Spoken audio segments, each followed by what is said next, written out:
All right. Let's get this stream going. How's everybody doing today as we get ready for our 2024 Bastion video?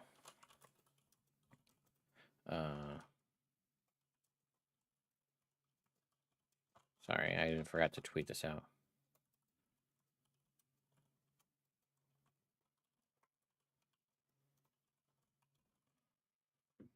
Okay. It should be starting any minute now, or at least the premiere should be starting. What's going on, all? Welcome, everybody. Come on in. Come hang out.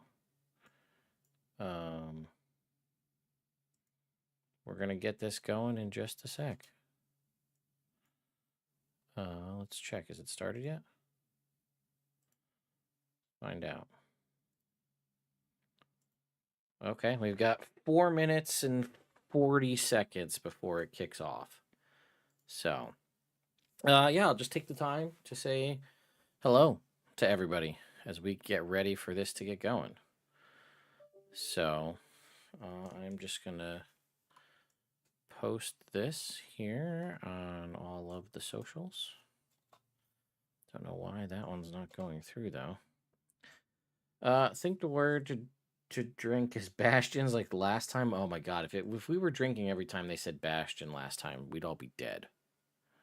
Dude, it was wild last time. But more importantly, the question is, how different is this going to be from what we saw in the Unearthed Arcana version of it?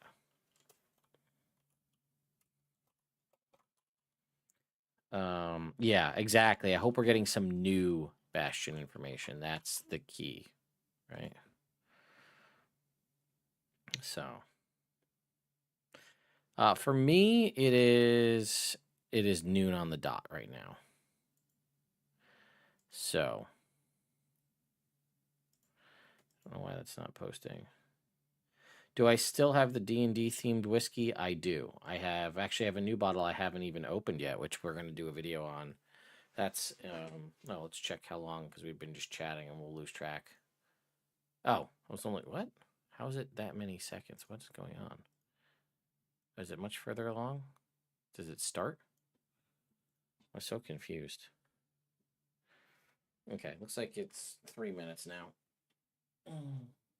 Yeah, there's a box. This is the Critical Role D&D whiskey. I have to open that one. I just haven't had a chance to.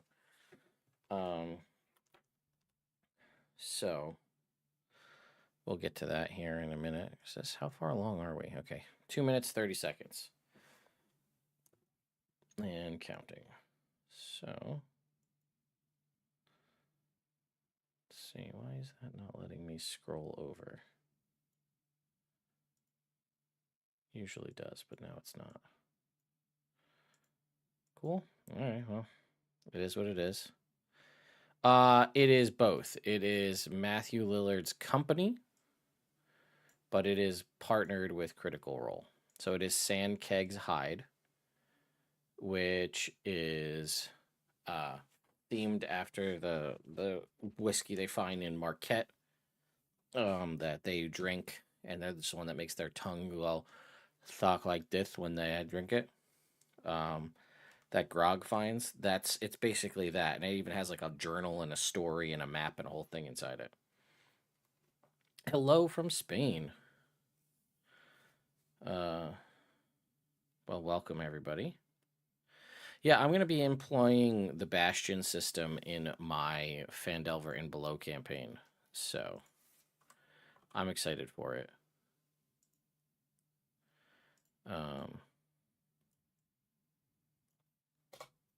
So.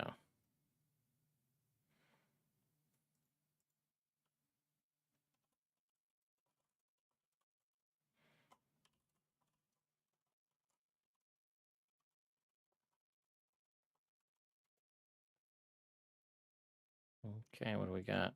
Minute 27. We are almost there.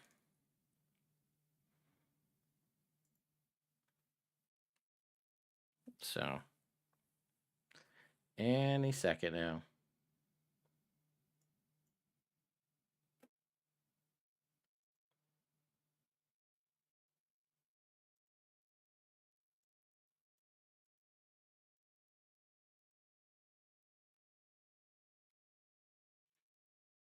Phandelver is a nice bastion to reside by. Many players want to use it since it's...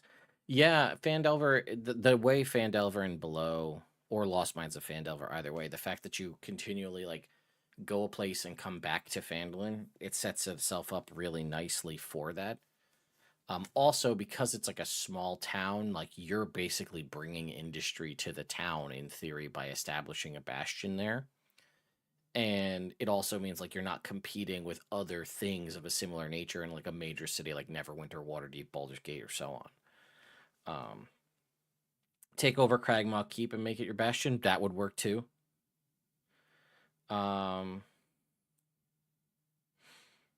So, yeah, I'm... is it live? I haven't got 13 seconds, but maybe it is. This is what I've got. Maybe we need to... All right, that's weird that it was delayed. All right, we'll just go back a little bit to catch the start. Oh, sorry. We have talked about this. I love giving them real estate in Ravenloft. Prices are low. Something is also living in there. But bastions are such a great extended way of fleshing out your character and who your character is. And even before, there was anything like a bastion system, I would draw out my inn that maybe I would wish I owned, or the apartment my character lived in. And this fleshes that out to have meaning and purpose and can work with other players. So I have talked very long about bastions without you, but tell me about the bastion system. It's we've talked about the idea that players are part of the narrative, that they are helping to sculpt the story of the campaign.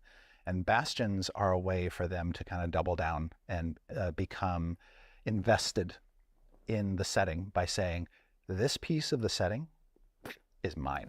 Yeah, I do miss yeah, not watching. that's exactly it. It's sort of a turning the tables thing again, where in the Bastion, the player has creative control. The Bastion is not a knife that the DM can use to hurt the player. By design, it's off limits for the Dungeon Master. And this is honestly a taste of being a Dungeon Master. You are making NPCs for yourself. You are describing a location for yourself. Yeah, potentially drawing a map of that location for yourself. And with Bastions, you continue your career as a character, but the Bastion can always happen. It doesn't have to happen in game. This can happen outside of the game. That's right. I think that one of the keys to the Bastion's success is it does not interfere with your life as an adventurer. The characters carry on with their adventuring careers, and these Bastions are operating. They can always go back there. I'm going to go spend some time in my Bastion, hang out with my friends. But the Bastion's chugging along in the background while you're off doing more important world-shaking things. Like, I love this part in particular where you say, like, a Bastion is a creative playground for the player to build themselves. We're going to get any actual mechanical information? This also gives me something to do in between games. Like, not just the Bastion turn, but just imagining. An excellent point in the chat. If it's off elements for the DM, why is it in the Dungeon Master's Guide?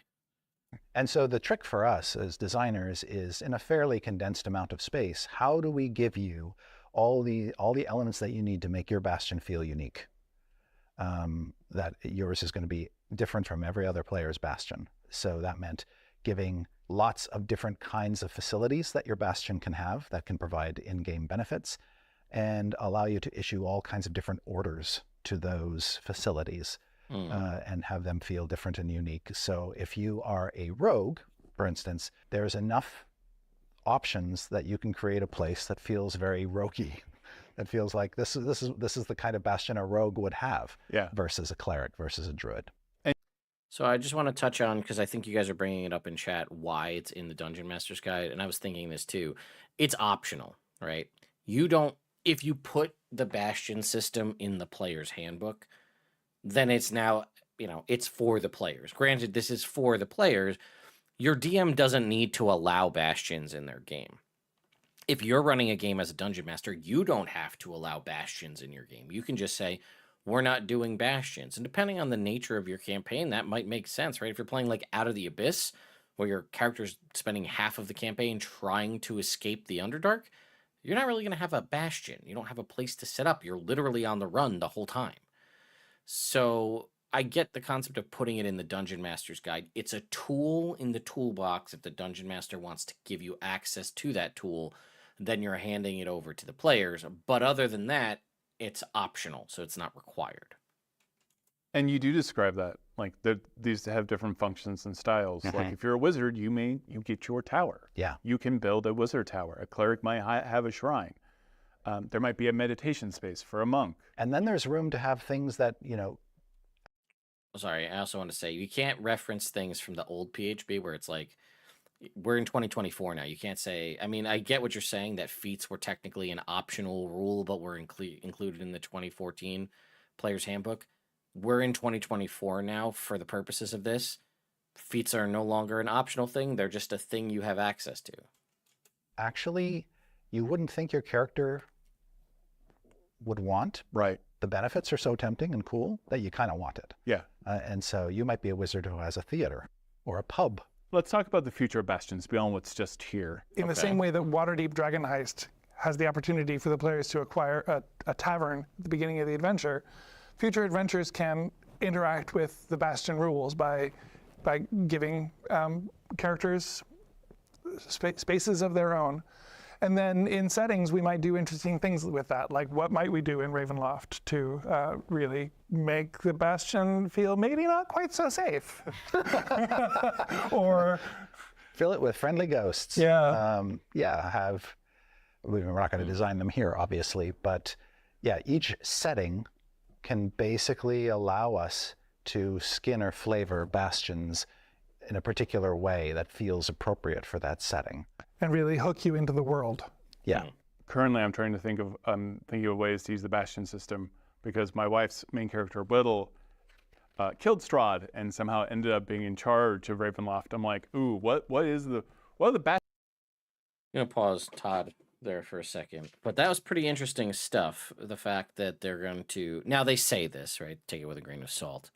But that they might have ways specifically for future campaigns to specifically interact with Bastions is pretty interesting. And they say that they're going to flavor Bastions based on like the campaign setting. Who knows, right? This might be a throwaway thing at the beginning of the campaign setting or the campaign adventure or whatever it is. Or they might actually really double down and put a lot of info into this. I think that the proof is going to be in the pudding on this one. Bastion turns for having to own Castle Ravenloft. Right, yes. And what a curse that has to be. Yes, in the normal world, you wouldn't consider like a graveyard a facility for a Bastion, but in Ravenloft you might. Totally would. The Harvest Order. Can you give me some of the examples of the Bastion turns? Okay, a Bastion turn happens roughly every 7 days.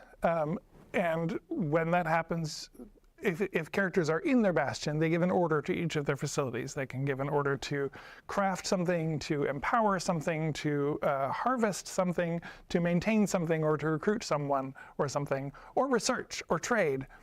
So different facilities take different orders and have results that happen when you do those orders. Yeah, I know. If you're not there and can't communicate with your hirelings, the whole Bastion does the maintain order, which is when you roll to see if an event happens that gives the characters an opportunity to tell a story about their Bastion. Even if all is well, there's an opportunity to tell a story about how all is well at the Bastion back home. That's right. And a DM has flexibility based on where the campaign's at to accelerate or decelerate how often Bastion turns happen. And in some cases, the players might clamor for a Bastion turn because they're angling to do something specific in the game, and the DM will say, "Great, let's stop here, take a Bastion turn," or "We're going to play out this session, and then y'all are going to go home, have your Bastion turn, and then come back the next session and tell me what y'all did." Yeah. I really love that idea of starting a session with not just a recap of what happened last session, but also what's been going on in your Bastions. And you have the opportunity to combine your Bastions with other players. So you could have your own separate space. You could have your own separate wizard tower.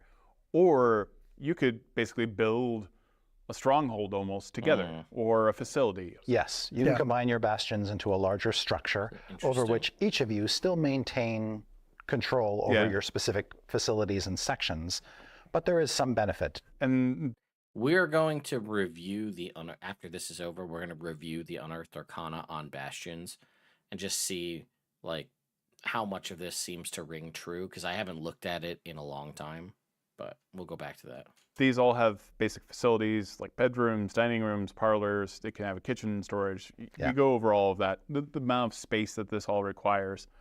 You also have, adding basic facilities, you have the cost of what it is to add these items if you wanted them. So there's, again, the aspirational kind of like, okay, I know this is going to take 20 days, 45 days. I know the gold piece value of what I would need to do to add this on to my home base, my Bastion. Yeah, if you were playing a drinking game of this, drinking every time they said Bastion, you would have been doing that yesterday when it wasn't even the main focus. You'd be dead already. But it does also seem that Bastions will be a sink for gold cost. So if you have a ton of gold Bastions, and I think that's probably one of the main things, because we've talked about this a bunch in the past, that depending on the type of character you play and the campaign you play in 5th edition, you can just be flush with gold with nothing to do with it. As somebody who has ran and played through Tyranny of Dragons, where the main thing you do in a lot of those is kill dragons, who a lot of them also have their own horde. You kill those dragons, you get the dragon horde. You're just sitting on a mound of gold, and if you don't have like a wizard or somebody who's looking to spend gold all the time, or a concrete way to purchase magic items, which we obviously know there isn't a great amount to that in the Dungeon Master's Guide from 2014. We still don't think there's going to be that for 2024, but we'll see. You're just sitting on a fat stack of gold, and it's like, I could bribe people with thousands of gold, and it's just nothing to me. Like, I can make this guy's whole life and his multiple descendants' life, like, hey, listen, dude, here's 1,000 gold, just shut up and let me go through here. And it's like, well, I just set that guy's family up for generations. So this seems like Bastions, because like in my Tyranny of Dragons game I was talking about, we bought a town and built a town because we had that much extra gold doing nothing. So that seems like Bastions is an opportunity to have a pretty substantial gold sink. Yeah, right. Yeah, one of the things that people have been saying a lot over the last 10 years is, I'm not sure what my characters are supposed to do with their money. Yeah. This is one answer to that. If you just want to expand the map that you've drawn of your Bastion and add more basic facilities to it, you can sink money into it to do that. That said, the special facilities that you get are unlocked by your level. So, and those just fall like manna from heaven. When you achieve a certain level, you can add another facility to your Bastion, and it's just becomes a feature of the Bastion at no gold piece cost to you. Yeah, and there are those, like you say, you have those rules for the special facilities. Yes. Beyond that you can continue to add a different. And the special facilities are the ones that are giving you the in-game benefits, whereas the basic facilities, like bedrooms and such, are just cosmetic, really. Right. So again, the orders that you can basically issue on a Bastion turn are craft, empower, harvest, maintain, recruit, research, and trade. And you have hirelings that can do all of this for you. Yes. So there are 29 special facilities that your Bastions can have. Right. When your character is level 5, you start off with 2 special facilities. And that goes up to 4 at level 9, and then 5 at 13, and 6 at 17.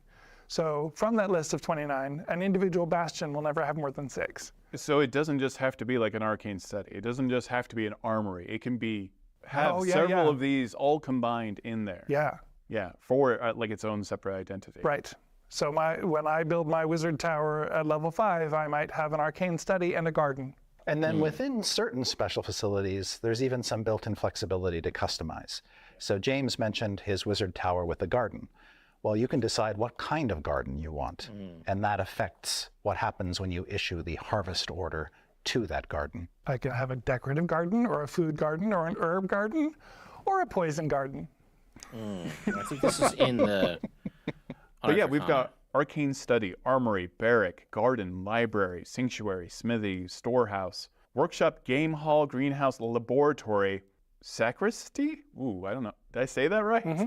Scriptorium, stable, a teleportation circle, theater, training room, trophy, archive, meditation chamber, menagerie, observatory, which I'm very keen on, pub, reliquary, demi-plane, guild hall, sanctum, which we all should be aspiring to that, and a war room. And we also have art of these sanctums as well. And you have the different levels that are the prerequisites, all how many 29. hirelings are there. There's just a lot of content here. Yeah. One of the things that just tickles me is this series of paintings that Noor Rahman did that shows the progression of a bastion. But the beauty of it is that at each stage you can see the construction happening that is leading toward the next stage. So like Chris said, it just sort of drops, the new facilities just sort of drop down. The story there is that, it's been under construction all this time. And it's when you hit that new level, I like the work is finally progression done. art. That's and you have nice. your new place and you start building toward the next one. And there are some, like you said, there are some really fun things that you can fabricate items. You can, demiplane, you can have arcane resilience because of you're in your demiplane. So you are tougher to take on because you're on your home turf.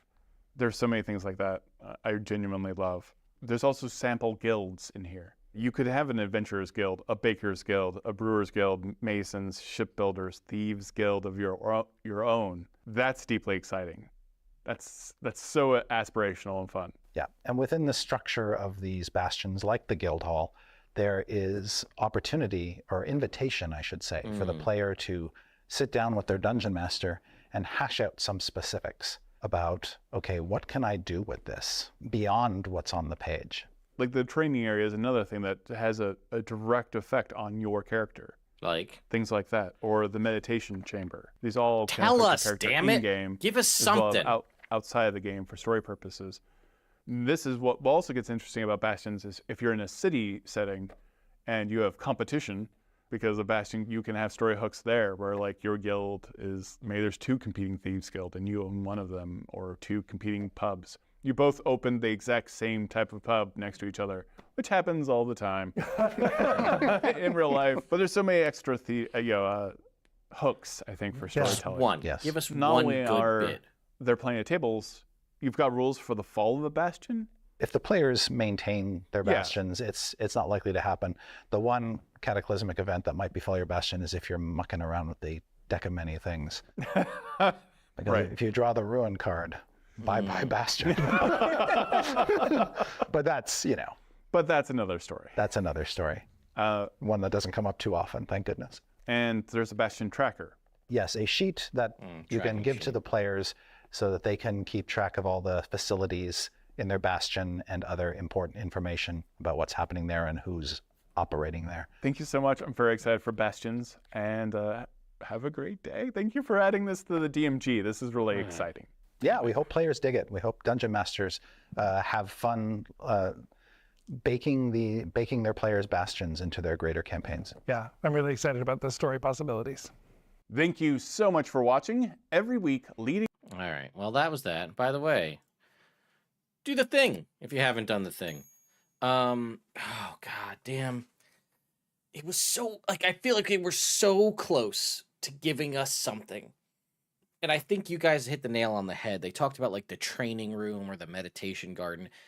Now he mentioned that in the demi-plane you have arcane resilience, right? That was a thing that they mentioned specifically. So they're you're harder to take on in your demi-plane. So it sounds like there's the potential there possibly for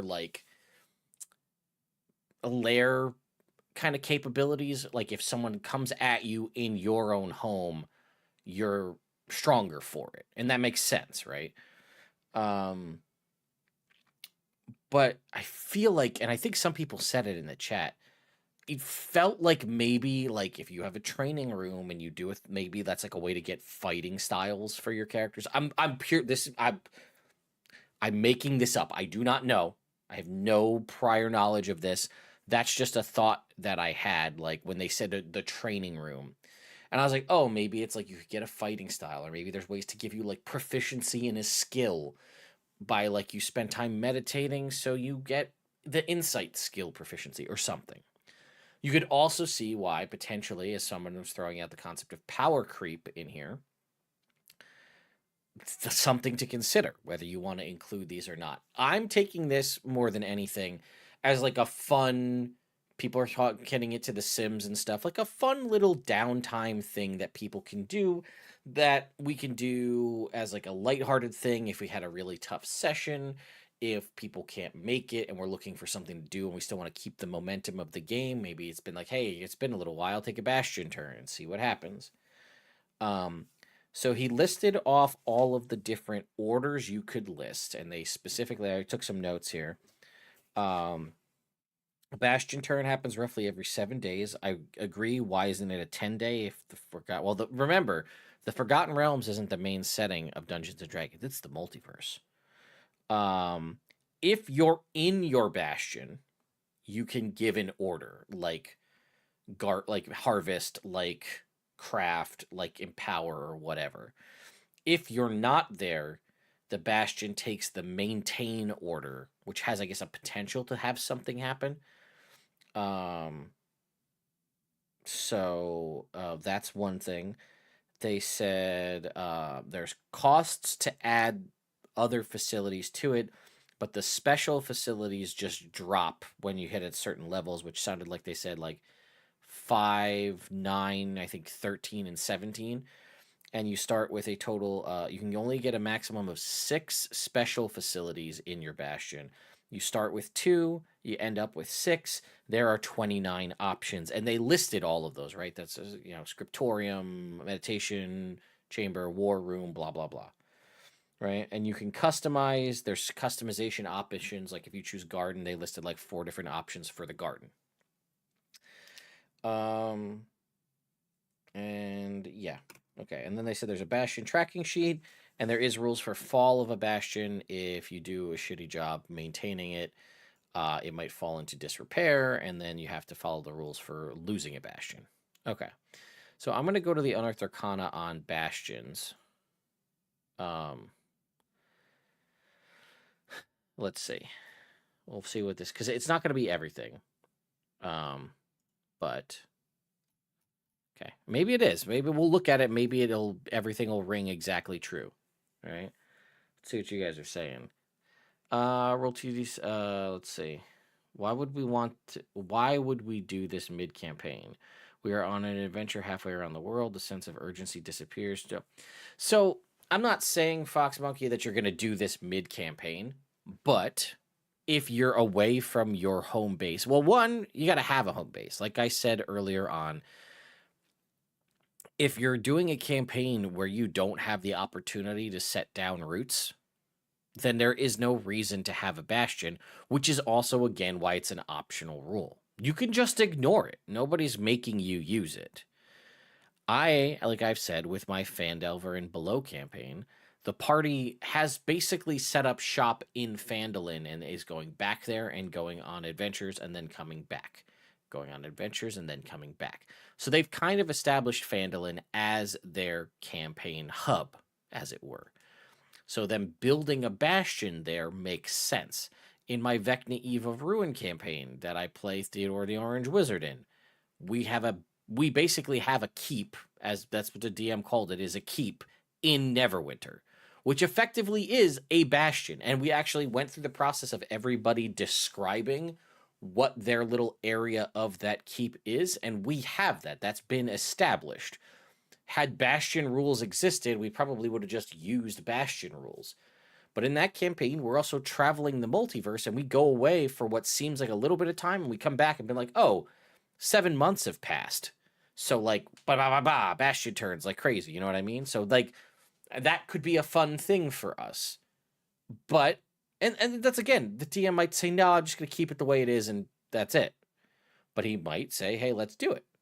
And, like I said, feel about how you will. I'm going to implement it in my campaign that I stream every Wednesday night. You can see it happen live. The party just hit level 6. So they're in a part where, like, once we have Bastion rules, we can start establishing it. They're high enough level to allow it. That doesn't come online till level 5 at the very least. So we can start establishing that. They have a stake in Wave Echo Cave. They have a constant source of income. There's a bunch of things going for them. They're constantly bringing more people to the town by usually bartering with some of the enemies rather than killing them outright. So, like, there's enough people around to do this kind of thing. So, yeah, that's what I'm getting at there. Let's see. Who says your Bastion must be stationary? No one does. You're right. In my games, the players have mobile bases. That's great. Yeah, I mean, you could make it more mobile depending on what it is, an airship or something like that. Yeah, if the DMG says it's stationary, cool, I can change it. Yeah, you're right. Yeah, like Gray Skull Keep, Critical Role had theirs, but they were all over the place all the time anyway. All right, let's go ahead and look at the Unearthed Arcana. So here it is. Okay. Bastion is a creative playground for a player's shared storytelling space. You gain, if you allow Bastions in your campaign, you acquire them when you reach level 5. You and the players can decide together how the Bastions come into being. The shape, style, and function of a character's Bastion are up to the player to determine. For example, a wizard might build a tower, a cleric a shrine, and so on. Every Bastion contains basic and special facilities, which encompass everything from kitchens and bedrooms to fantastical menageries and magical laboratories. All right. So this looks like almost exactly the same. You get 2 additional ones at 9, 13, and 17. Bastion turn occurs every 7 days. On a Bastion turn, a character can issue orders to the special facilities in their Bastion or issue the maintain order to the entire Bastion. All right, by default, Bastion turns occur every 7 days. Here are some typical situations. The characters are on a long journey away from their Bastions. If the character's been away for 7 days, you might say, time for a Bastion turn. Since you're not there, resolve the maintain order for your Bastions. Then roll for Bastion events. The character spends 7 days or more in their Bastions between adventures. You might say you have 6 weeks to spend in your Bastions. Go ahead and resolve 6 Bastion turns. Characters return to their Bastion in the midst of an adventure. You might say you have just enough time to issue a new order if you like. Take a Bastion turn before you leave again in the morning. Characters are adventuring near the Bastions and are spending every night in their Bastions. You might say it's been a week since your last Bastion turn, so go ahead and take a new one. And I think I feel like that explains it, right? I thought it was a pretty good idea for that. Sometimes you want to accelerate, decelerate. This is it seems like we're just basically, this might be just dropped in exactly as it was, but each special facility in a Bastion generates Bastion points during a Bastion turn. Depending on the facility and the Bastion order issued to that facility, players are responsible for tracking how many Bastion points their character has, and Bastion points can't be transferred between characters or their Bastions. Okay.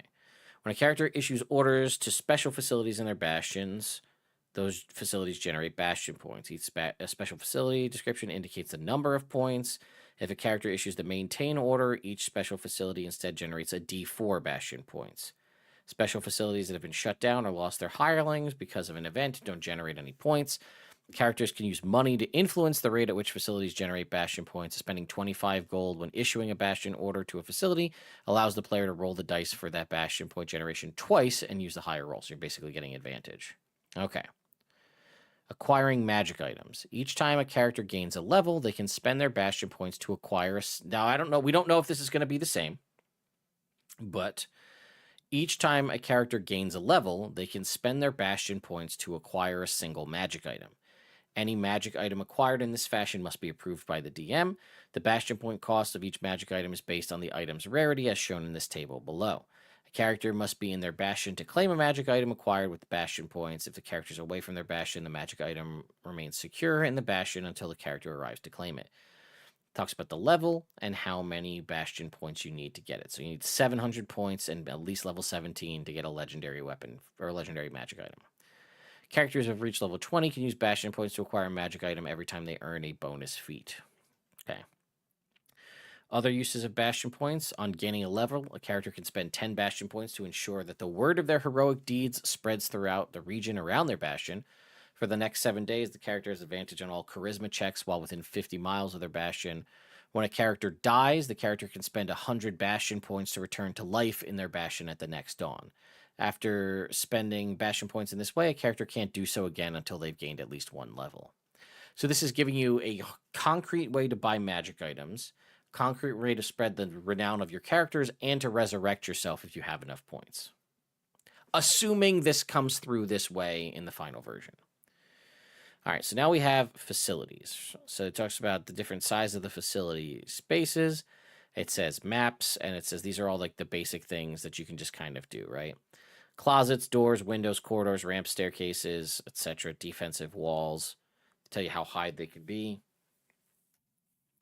You talked about combining bastions, and the basic facilities that are accessible by all bastions are bedroom, courtyard, dining room, kitchen, parlor, storage, washroom.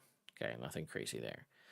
Then you can add additional basic facilities or increase the size of the basic facilities for gold pieces and time. I don't know why you would. Like, what's the benefit of adding more facilities? Yeah. And then enlarging them. Not really sure why you would want to do that. Other than, like, because you can. Oh, it looks like it's just for fun. Character's Bastion starts with 2 free basic facilities, which the character chooses from the basic facilities. One of those facilities is cramped, the other is roomy. Comes with non-magical furnishing, can be enlarged. I think that's just a cosmetic thing. All right, special facilities. Special facilities are located in a bastion where the activities, unlike basic facilities, special facilities can't be bought. Oh, so it says here they don't start gaining them till level 9. That sounds like, based on what we heard in the video, they started gaining them at level 5. So this, obviously, we're already seeing changes, right? Special facility acquisition table shows the total number of special facilities. Oh, okay, no, you're right. I'm sorry, it's 2, 4, 5, 6, so that's correct. Okay, each requires a level. Special facility occupies a certain amount of space. Special facility comes with 1 or more hirelings who work in and maintain the facility. They also are the ones who execute the orders, and then you get to come up with all the stuff for it. All right, so here is our turns that we can take. Craft, empower, harvest, maintain, recruit, research, trade. I believe that's everything they said in the video. So craft, hirelings in the special facility being crafting an item that can be made in the facility. You can also do the work yourself, but if you do so, the work is suspended when you leave the bastion until you return. During this time required to craft an item, the facility can't be used to craft anything else. Empower confers a temporary bonus to the player, character, or someone else. Harvest, a resource is produced in the special facility. Maintain, all the bastion hirelings focus on maintaining the bastion. Each time the maintain order is issued, the character who issued the order gains 1d4 bastion points. And the DM rolls on the Bastion events table. Okay. Bastion events are resolved on the next Bastion turn, or before the next Bastion turn. Recruit is to bring in other hirelings. Research is to gather information. Trade is buying and selling goods or services. Okay. And then it shows you what the... Oh, this is all of them? This is all of them. Okay. This is all 29 special facilities and what their orders can be and what they can do, it looks like. Arcane study, armory, barracks, garden, library, sanctuary, smithy, storehouse, workshop, gaming hall, greenhouse, laboratory, sacristy, scriptorium, stable, teleportation circle, theater, training area, trophy, archive, meditation chamber, menagerie, observatory, pub, reliquary, demiplane, guild hall, sanctum, war room. Okay, so that is that. And it talks about what the prerequisites are. So some of them, right? Arcane study, arcane focus, or be able to use one as a spellcasting focus. Smithy, fighting style or unarmored defense. Sanctuary, holy symbol or druidic focus. Sacristy, same thing. Training area, expertise in a skill, fighting style feature or unarmed defense feature. Observatory is spellcasting focus, and you can see so on and so forth. And then it has the different orders you can issue, craft, trade, etc. So let's take a look. What can an arcane study do? All right. If you choose to craft, when you issue the craft order to this facility, you can commission the facility's hireling to craft an arcane focus. Don't care about that. It kind of sucks. They commission the facility to craft a blank book. Listen, books can be sold for 25 gold pieces. So there you go.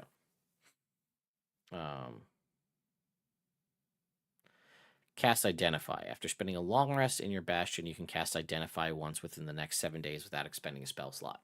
So it's probably the biggest one, is casting Identify, and it doesn't have to be as a ritual. But it just gives you that benefit. So we're just going to go through alphabetically here. The Archive, this is a level 13 facility. Contains 1 copy of a rare and valuable reference book. While you and this book are in your Bastion, you gain the book's benefit, as noted in the table. When you issue the research order to this facility, you commission the facility's hirelings to search the archive for helpful lore. It takes 7 days. Whoever does the work gains the knowledge as if they had cast the legend lore spell. A hireling who gains the knowledge shares it with you the next time you speak to them. And here are the reference books, right? Bigby's Handy Arcana Codex, the Chronepsis Chronicles, Investigations of the Inquisitive, Material Musings on the nature and of worldly things, and the Old Faith and Religions. So it looks like it'll get you advantage on some sort of knowledge-based check when you take the study action about a specific thing. On any of those, which I don't know for how long that is. You gain while you and this book are in your Bastion, you gain the book's benefit, which is advantage on those checks. You can enlarge your archive to a vast facility by spending 2,000 gold. If you do so, you gain 2 additional reference books chosen from the reference books table. Okay. So when you do this, you get 1 copy, where if you expand the size of it, you get 2 more. All right, the Armory. Okay, contains an opportunity to display weapons, armor, shield, etc.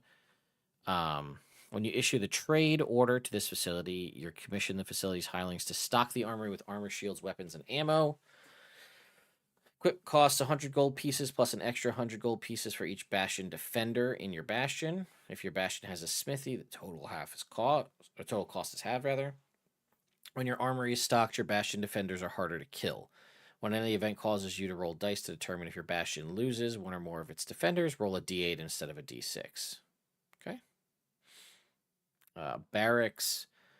Bastion can have 1 or more barracks. Can hold up to 12 Bastion defenders. Each time you issue the recruit order to this facility, up to 4 Bastion defenders are recruited. The recruitment costs you nothing. Keep track of the number here. Enlarging a barracks, if you do so, you can get up to 25 defenders. All right, here's the demi-plane. We heard about this one. Okay. Door leads to a demi-plane. It exists in an extra-dimensional space. When you issue the Empower order to this facility, magical runes appear on the demi-plane's wall, floor, and ceiling. Until the runes disappear, you have temporary hit points equal to 5 times your level after spending an entire long rest in the demi-plane. It also imparts the following benefits. Fabrication. While in it, you can use a magic action to magically create a non-magical item of your choice. The object can be no bigger than a 5-foot cube and must be made of wood, stone, blah, blah, blah. Must finish a long rest before you can do it again. And scry-proof. Its contents can't be scried upon using crystal balls, divination spells, or similar magic. They did not say that the DM can't hurt a player in the Bastion. So that's an option depending on how it goes. So we have the gaming hall. When you issue the trade order, the facility's hirelings turn it into a gambling den for 7 days. And then you are the house, so the roll's based here based on how much gold you gain. So, I mean, could be upwards of a decent... Yeah, you could get a decent chunk of gold in here. 10d6 times 10 GP if you roll high enough on the percentile. All right, we talked about the garden. They said decorative, food, herb, or poison. That seems to be the same. While in your Bastion, you can instruct your hirelings to change the garden from one to the other. And then basically if you issue the harvest, one of the following things can be done. Decorative, you can get flowers to make perfume that could be sold for 5 gold pieces. Food can make mushrooms and vegetables to earn 50 gold pieces. Herbs can produce herbs that are used to create a potion of healing. And poison can be used to create plants to make either 2 vials of antitoxin or 1 vial of basic poison. If you expand it to vast, each component garden produces its own harvest and gains 1 additional hireling. Okay, so you can have 2 or additional gardens, basically. The greenhouse, which is separate. A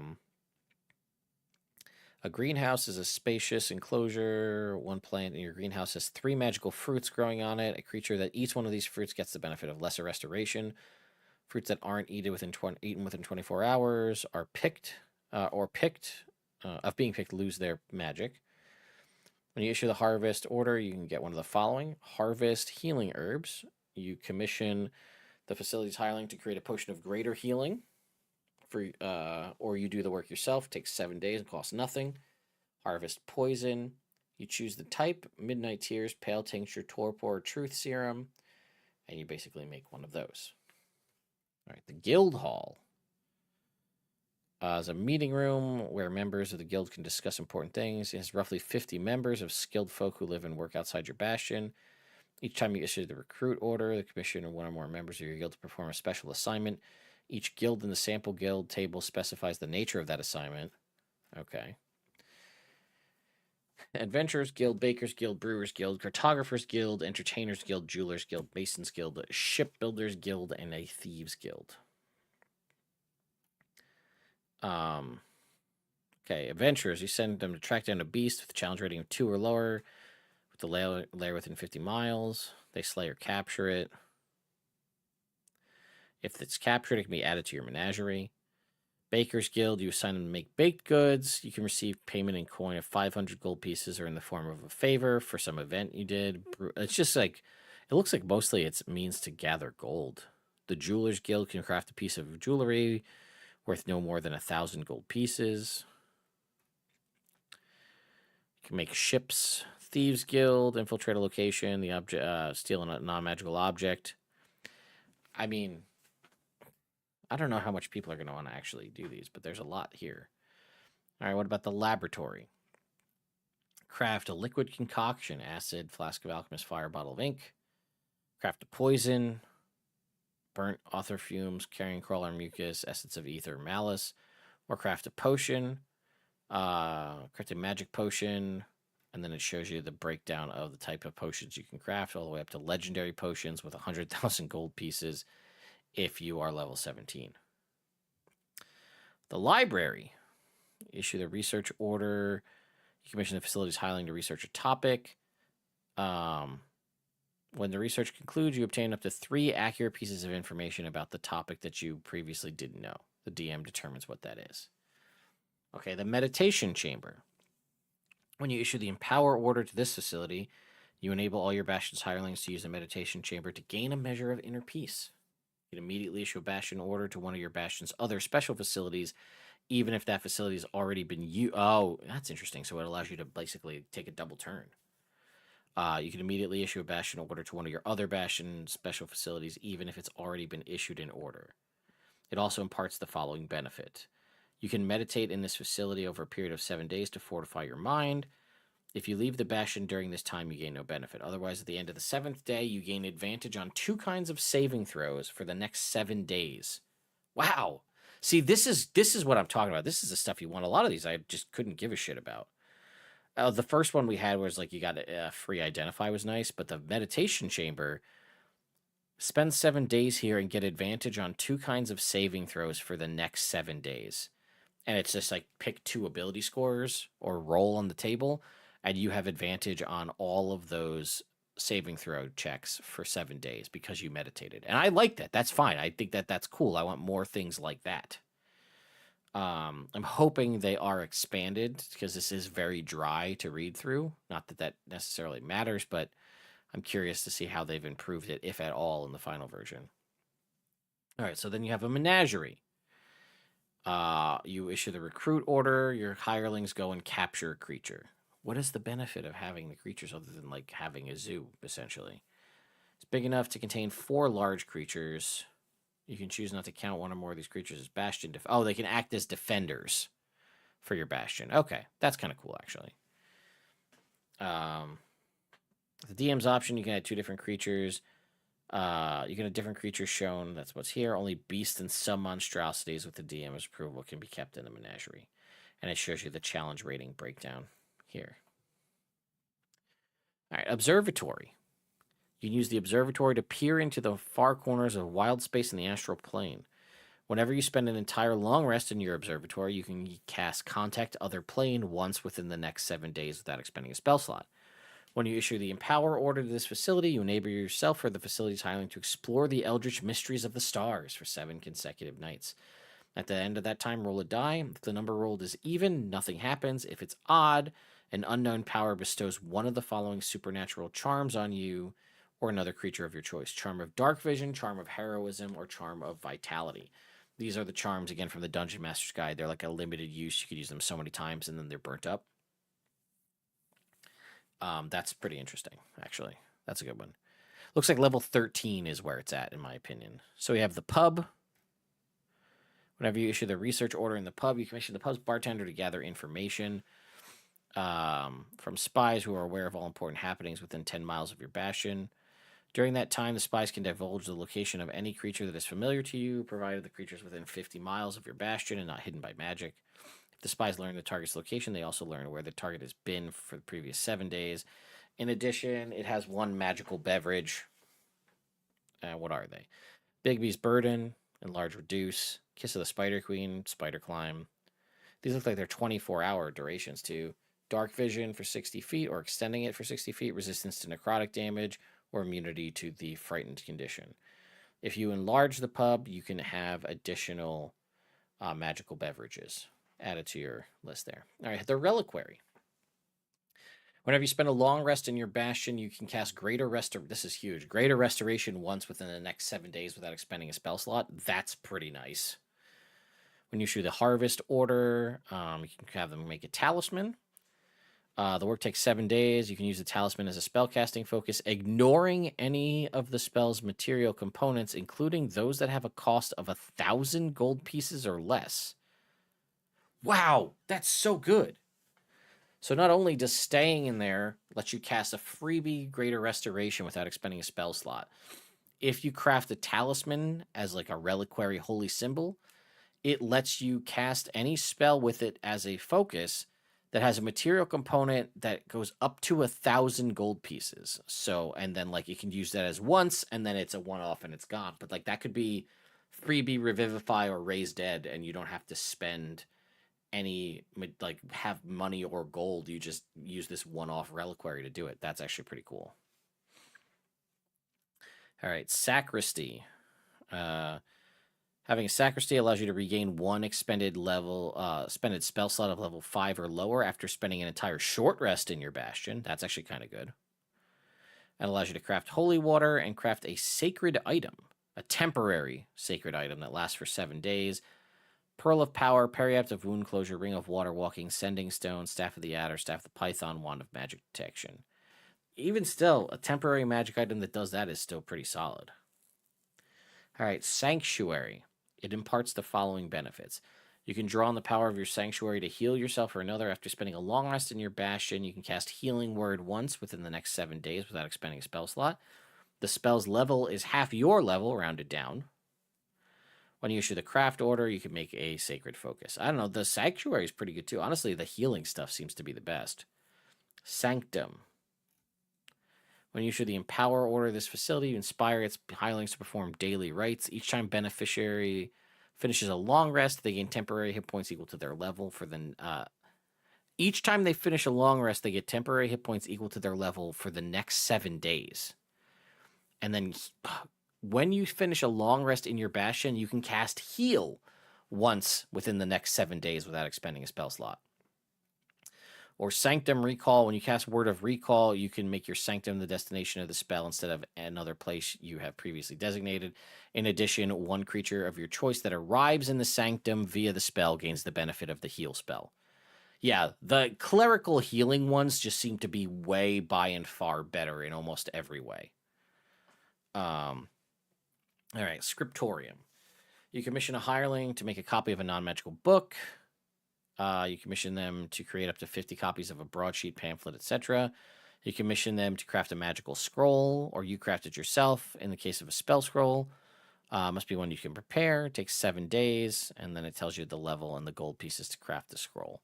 That's okay, but the healing stuff just seems way better. All right, here's our smithy. Craft ammunitions or a simple weapon. What to say? Or you can commission a Masterwork simple weapon, which takes 14 days and costs you 800 gold pieces. A Masterwork simple weapon has no special properties on it until a magic weapon spell is cast on it, When that spell ends, the masterwork weapon retains the magic permanently, becoming a +1 weapon. Okay, that's pretty cool. So you craft a masterwork quality thing, and then if somebody can cast magic weapon on that when the magic weapon spell ends after like an hour, it is now a permanent +1 weapon. That's actually pretty good. I like that a lot. All right, how about craft armor or equipment? We can make medium or heavy armor, caltrops, chains, etc. It takes 7 days or 21 days for a suit of armor. Wait a minute. Costs 7 days or 21 days for a suit of armor and costs you half the item's normal cost. So that means you could craft plate mail for half the normal cost and in 21 days. So that might be worth it. Craft martial weapon. Okay, same kind of a thing we talked about with the magic weapon property. All right, we have a stable with 1 riding horse and 2 ponies. After a beast that can serve as a mount spends at least 14 days in the facility, all animal handling checks made with it have advantage. When you issue the trade order, your facility hireling can buy or sell 1 or more mounts at normal cost. The mount and other animals table in the player's handbook gives standard prices. When you sell a mount from your stable, the buyer pays you 20% more than the standard price. And you can enlarge it to have more animals. Yes, the masterwork weapon definitely giving me 3-5 vibes. All right, the storehouse. When you issue the trade order to this facility, its hirelings spend the next 7 days procuring non-magical items that have a total value of 500 gold pieces. You bear the total cost of any purchases, and the maximum value of these items purchase increases to 2,000, 5,000, and so on. When you sell, so this is just a way to like buy and sell non-magical goods, I guess. Whatever. All right, teleportation circle. Okay. Inscribed on the floor of this room is a permanent teleportation circle created by the teleportation circle spell. Each time you issue the recruit order, you can extend an invitation to a friendly mage or archmage if you're 17th level or higher. Roll any die. If the number rolled is odd, the invitee declines the invitation and you gain no benefit. If it's even, they accept the invitation and arrive via the teleportation circle. They stay for 7 days. The guest won't help defend the bastion and departs immediately if it's attacked. While you're in your bastion, you can ask the visiting mage or archmage to cast 1 spell. In the case of the mage, choose a wizard spell of level 4 or lower. In the case of the archmage, choose a wizard spell of level 8 or lower. The spell must be one the visitor has prepared or might be written in a spell book.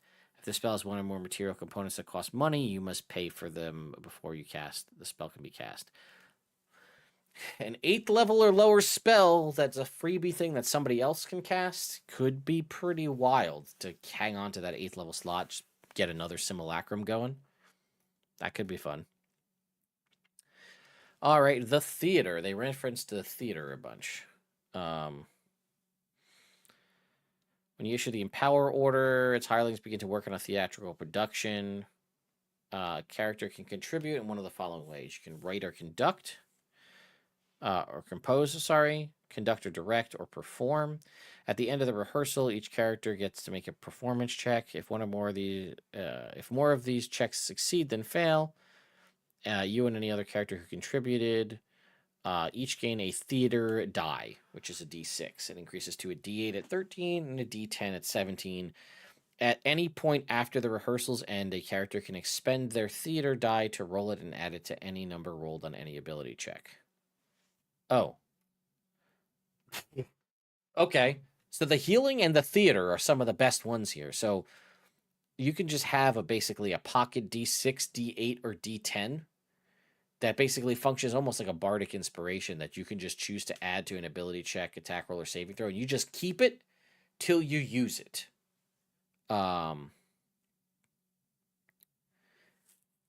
Yeah, we watched the video, Leon, so we're going over the playtest document to just remind ourselves what's here. Do a play before you fight the big bad evil guy. Yeah, right? It's funny. All right, the training area. This is the other one that they talked about. When it becomes part of your bastion, choose 1 trainer from the expert trainers tables. Each bastion turn, you can replace them with a different one. When you issue the Empower order to this facility, the facility's hirelings conduct training exercises for 7 days. Any character here who trains here for at least 8 days on each of those days gains a benefit at the end of the training period. The benefit depends on the expert trainer. That benefit lasts for 7 days. Okay, so Battle Expert. When you take damage from an unarmed attack made with an unarmed strike, you can reduce it by a d4. Skills expert, you gain proficiency in the following skills of your choice: acrobatics, athletics, performance, sleight of hand, or stealth. Proficiency in a musical instrument or tool. Or when you use an unarmed strike to strike a target, you deal an extra d4 bludgeoning damage on a hit. Or weapon master, choose a type of simple or martial weapon. You are proficient with it. And if you're already proficient, you can use its mastery property for 7 days. All right. The creating the +1 weapon and the healing stuff and the pocket inspiration die are clearly the winners, in my opinion.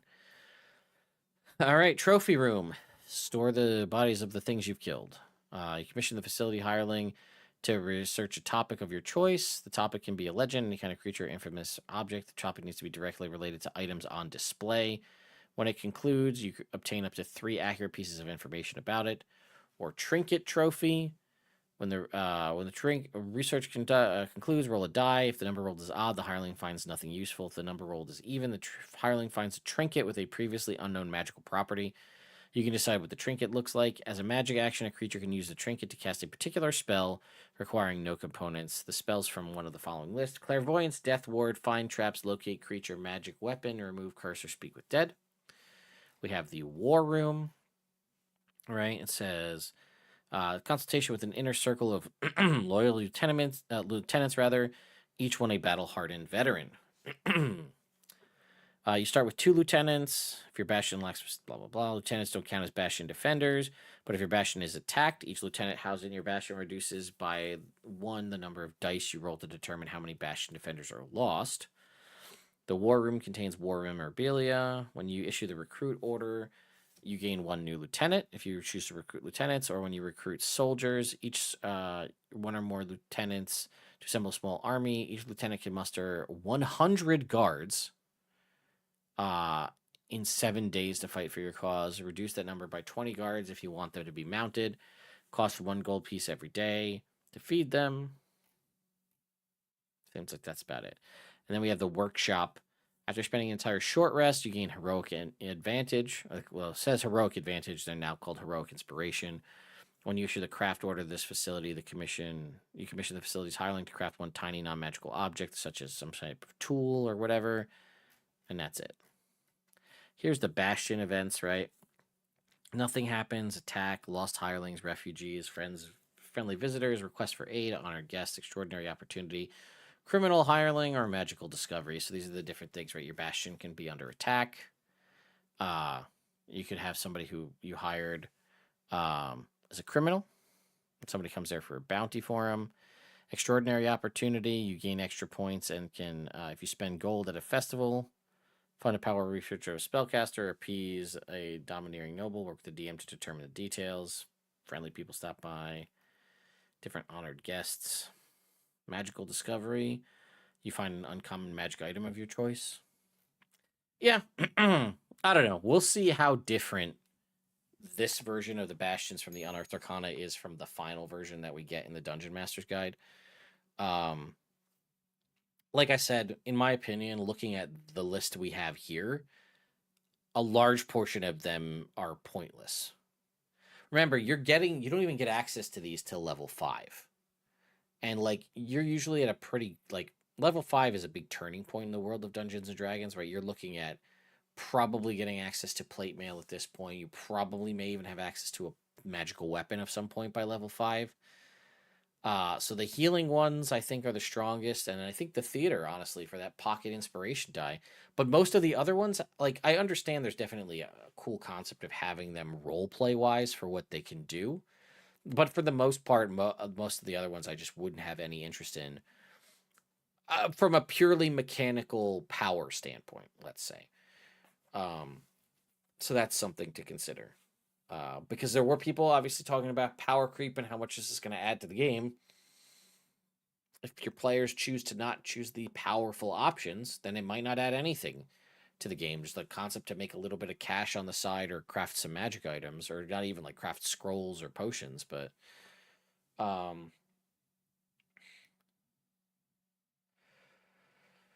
so I'm hoping we're gonna get something much better in the final version. I don't have a good gut feeling for it, if I'm being honest, but I could be wrong, and I hope that I am. Because I do want to try to do this. And honestly, what's probably going to be the most exciting is when it comes to February 2025 and the Monster Manual is out and SRD 5.2 comes out, and then people start making third-party Bastion content. That, like, fixing Bastions revived, whatever. That's going to be when shit starts really taking off, is when other people are allowed to make rules using that, and hopefully Bastions is something that's included in the free rules. And then we can start seeing what other people are going to do to revolutionize that and improve it and make it much more beneficial. Assuming that they don't just knock it out of the park with what we get in the Dungeon Master's Guide. So, we shall see. I don't know. I'm going to give it a try. I'm going to try it in earnest. I'll try it in earnest on things that you guys will be able to view and watch, so you'll get to make the call on whether you think it's worth it or not. So, yeah. Anyway, I think I'm going to call it here. Right now, we don't know. At some point next week, there will likely be another 1 to 2 Dungeon Master's Guide-based videos. And I'm working on reestablishing my connections with the folks over at the DMs Guild to get more DMs Guild third-party content out here on the channel. So we're going to work on that as well. So be on the lookout for that. In the meantime, I've got a handful of other videos that I'm working to get out there, including a very interesting breakdown of spells. Because after my wizard cantrip video and everybody loosened their shit over me saying that I wanted wizards to have a cool, unique cantrip, and they're being like, wizards are the best, leave them alone, like, stop complaining. I went and did some research, and it might not be as easy, might change your tune. We'll just leave it at that. So, anyway, thank you all so much for watching. Who knows? Maybe I'll stream sometime this weekend. I have to finish building that Lego set, so maybe we'll do it. We'll see what goes on with that. But anyway, thank you all so much for watching, and I'll see you next time.